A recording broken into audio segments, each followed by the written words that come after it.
Now let's look at how the speaker select works when your main out is a 5.1 output. For this example, I've created a second monitor in the control room that is configured to 5.1. Let's take a look at the mixer. Notice that there is now a 5.1 option on the right-hand side. Switch to monitor 2, which is our surround control room monitor.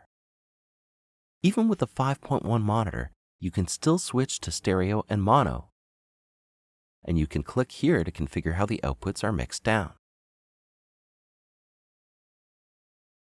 You can even click on option 4 and configure it to whatever you like. Click here to give it a specific name. As I mentioned in the previous video, you can solo each speaker by clicking on the buttons here. To clear any solos, click the Cancel Speaker Solo button. These 3 buttons here allow you to quickly listen to different combinations of speakers. To hear them through the center monitor in a 5.1 setup, click this button here. You can also listen to the audio going to the rear speakers in the front speakers by activating this button. This is great for giving you a better idea of what's happening in the rears. Let's go back to the stereo example we were using before and talk about Listen Enable.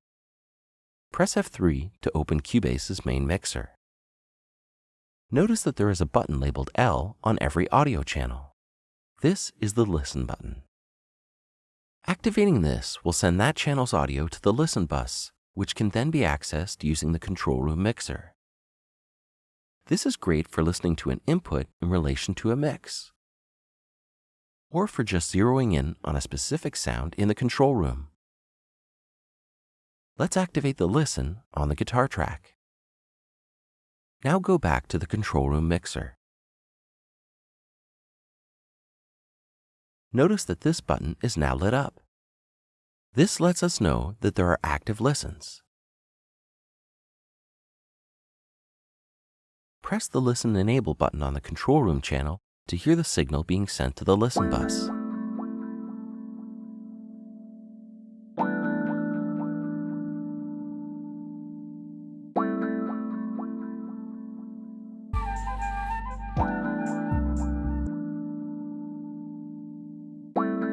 You can control the level by clicking here.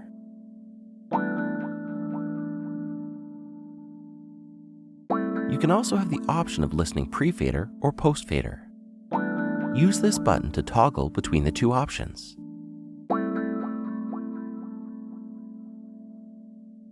Click here to deactivate all of the listens.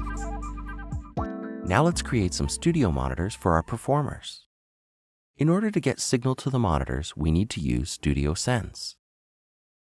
You can access the sends in 2 places. The first is in the inspector. Just click on the Studio Sends tab on any one of the audio channels and you'll see 2 available slots for sending signal to Studio Monitor 1 or 2.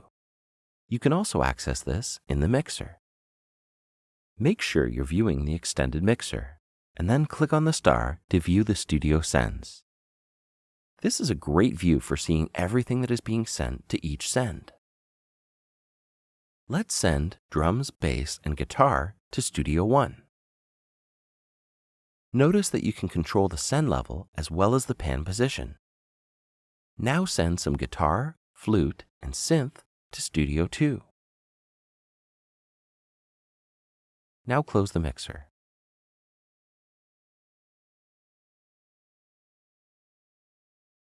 In the control room mixer, you can tell that signal is being sent to the sends because the lights beside the aux buttons are lit up.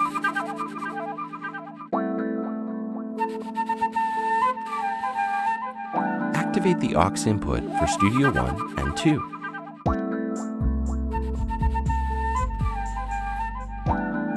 To listen to what's going to these monitors, just activate the studio inputs on either the phones or control room channels. I prefer to use the phones channel. That way I can hear exactly what the performer is hearing.